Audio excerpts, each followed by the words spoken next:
Team Liquigas-Cannondale is an Italian-based team, and I think it's fairly well documented all the trucks and buses and cars and bikes that they carry around with them at the Grand Tours like the Giro and the Tour. But when they come to the States, how does a European or Italian-based team get all of that stuff over here? Well, the answer is that they don't. What they do is they bring a handful of bikes with them. In fact, they brought 22 bikes, including their time trial bikes. They bring 22 sets of wheels, 6 disc wheels. We bring it up in this truck. This is really the mechanics' base of operations for the event. On top of that, the race organization is really kind enough to give us 2 minivans and 2 team cars, which in Italian is ammiraglia.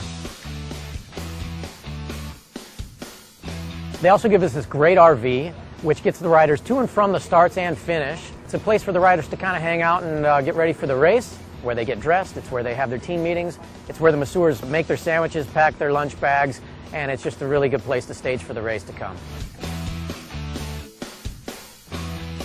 So every night after the race, the mechanics wash all the cars, and some of the features of the cars, our trusty team pass, which gets us into all the parking areas at the finish line, and it's invaluable for getting where you need to go when they close all the roads. Over there you'll see the number 2.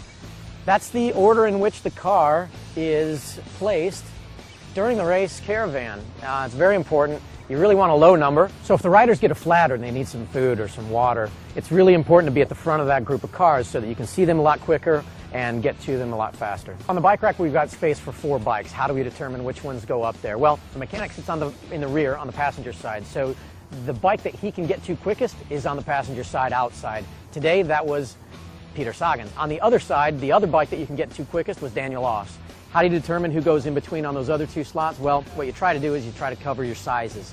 If 3 riders are a size 56, you might put Cameron Wirfs there so that you can cover those 3 guys. Let's take a look at what the mechanic sees during the race. He's sitting on the other side, obviously, but he's got his 2 sets of wheels positioned so that they don't move about when the car is taking those really fast turns, which they always do on a circuit, like the finishing straight today. We also have the mechanic's reduced tool bag here, open to provide easy access. So in the back,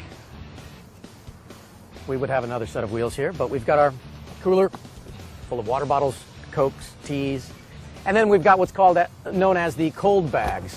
Let's take a look at what Peter Sagan's got in his cold bag. This is for inclement weather. We've got some long sleeve jerseys, jackets, an extra set of shoes. So if weather turns nasty, if it's cold or wet, riders come up to the car, and the mechanic is in charge of grabbing all the stuff that they're going to need. So that's what's going on in team car number 1. Remember, we've got team car number 2 that's equipped pretty much the same way as that. Expert director sportif Dario Mariuzzo is driving team car number 1, and here's what he sees during the day in the stage. He's got a radio to talk to Biagio Conte in team car number 2, and he's got a radio this is the race radio, and that's where all the directions and instructions and all the time gaps and all the riders' numbers are listed off as they go in breakaways or have trouble. And he will keep this list of all the numbers and all the riders, and they'll check off who's in the breakaway, for example. They've got the race guide or Bible, which gives a complete detailed map of the finish area, the start area, the stage profile, the timetable. This tells them at a certain speed when they're going to pass through certain things, certain areas, and that's your course map. So whether it's at the Giro d'Italia, the Tour de France, or Amgen Tour of California, you can see that the team is very well supported.